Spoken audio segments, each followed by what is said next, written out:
everybody, this is Patty with the Leather Lady, Winter Circle Equine Center, for those of you that know me in that name. We're going to talk about your blankets and the waterproofing. We're getting ready for winter now. We want to make sure if you're up in the snow area or the rain area like us in the Northwest, how to actually tell if your blankets are good. Now, if you've used a service, a washing service, like a laundry repair service, most services use appropriate soaps. However, if you've washed your blanket in one type of soap, which is a detergent, it can actually ruin your waterproofing in one wash. So that's why it's really important to know what your laundry services are using. I developed my own to make sure that your waterproofing is kept as long as it can. So let's explain a little bit about your blankets here. If you've got a blanket, you're not sure, man, should I buy one? The waterproofing was sort of holding last year, not quite this year. How can I tell? So I'm going to show you what your waterproofing is doing underneath. Now, let me explain to you that waterproofing is done at the manufacturing level. I'm going to repeat that. Waterproofing is done at the manufacturing level.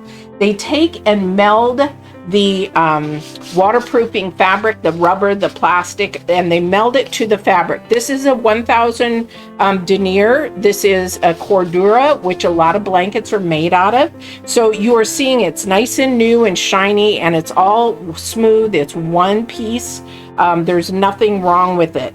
The other thing is with these companies, what they do, and this is another form of waterproofing. This is from probably a Saxon blanket, but if you notice, they put a waterproofing tape or waterproofing repelling tape on the back side. Now this is the outside of their blanket and this is the inside. The reason why they do that, if you look at the sewing, they put two fabrics together, blue and red.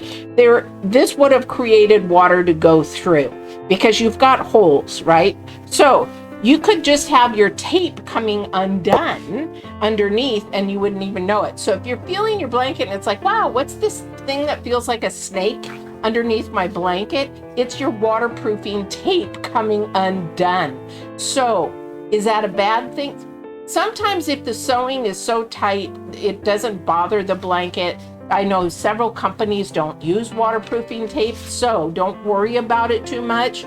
If you are starting to notice that there is water coming in at the holes where the sewn, then you can actually do something. I've been doing this, well, the company's been around since 1995, and I've been doing this since 2004. So I have not had anybody call me and complain, hey, my seams are really leaky. So don't worry about that too much. However, this is what they do to protect your fabric. Now, these are all good fabrics, okay? This is a used older fabric or blanket, but the waterproofing is still good. So when I'm repairing them for you, I go through the fabrics and I get inside if you're doing a repair, and I check and see if your waterproofing is breaking down. Because I'm not going to have you spend money on a blanket that you don't need to spend money on if it's falling apart. Here we go. This is what your blanket looks like inside if your waterproofing is breaking down. Now it doesn't look too bad. Whoops, I got two different things going on here. I was doing some prototypes, so this is just fabric that I used. But this is definitely breaking down. There's even a slit in it. But where these dark green areas are, there's no more waterproofing, okay? But if you flip it over, you would never know it. So you would say, oh, wow. But as your waterproofing breaks down on your older blankets, your fabric is going to get softer, and it's not going to be as stiff as one of these. It's still soft on the outside, but you're going to feel like the inside is sort of breaking down. So this is what's happening. If you're going to repair your blanket, check your blanket out before you send it to the service, because if it's breaking down, some companies will not call you. They'll just repair it and allow you to spend money.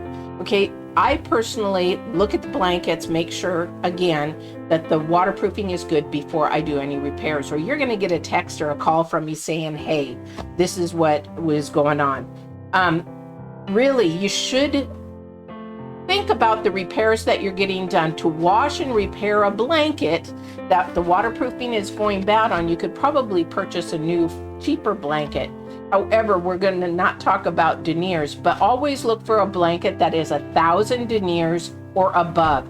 Anything below will rip. You'll be buying new blankets soon, and the denier will not hold up. So just to save you some money.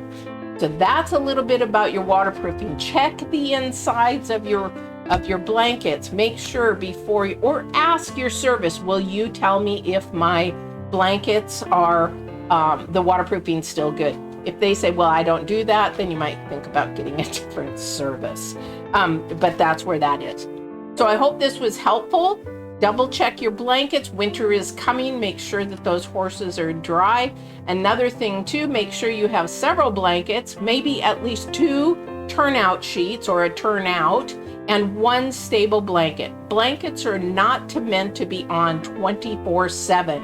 A turnout blanket does have a lifespan, guys, not 24/7 all winter long. What a turnout is supposed to do is beyond while the times that they're outside and come off while they're inside. Now, if they're in the rain 24/7, having a second blanket is really key, because what you want to do is switch those blankets out so they can dry or get cleaned or rinsed off or hosed off, because the mud, the sweat, the rain, all those elements break down your waterproofing, and you do want to switch them out. Key thing is, outside put a turnout sheet on, whichever you prefer, and on the inside take it off and also this will help stop any winter fungus that the skin may grow from being blanketed 24/7 through the winter. So many things. Watch my other video on blanketing care 101 on my YouTube channel, theleatherladyllc.com, or go to my website and see if there's any products or care products for your leather, your sheepskin, or anything that you need for your horse, your motorcycle, your airplane, your car, your kids, for you. I got all kinds of things on there at theleatherladyllc.com. I hope this was helpful, and we'll see you in the next video.